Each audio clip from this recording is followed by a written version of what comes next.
महबूबाबाद जिले में पेश आए सड़क हादसे में 3 अफराद हलाक हो गए और यह हादसा जिले के सोमला टांडा की कौमी शाहरा पर उस वक्त पेश आया जब लॉरी ऑटो से टकरा गई और हादसे की शिद्दत के नतीजे में लॉरी से ग्रेनाइट की चट्टान गिर गई और इस हादसे में 3 अफराद हलाक और दीगर 5 जख्मी हो गए। जख्मियों को महबूबाबाद के सरकारी हॉस्पिटल मुंतकिल किया गया और इस ऑटो में 8 अफराद सवार थे।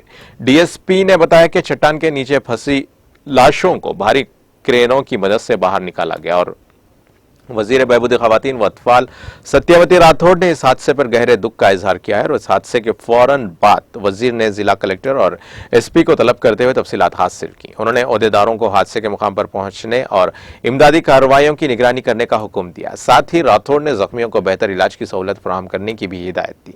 सत्यवती राठौड़ ने महलूकीन के खानदानों से ताज़ियत का इजहार किया और यकीन दिलाया कि हुकूमत मुतासरीन की मदद जरूर करेगी।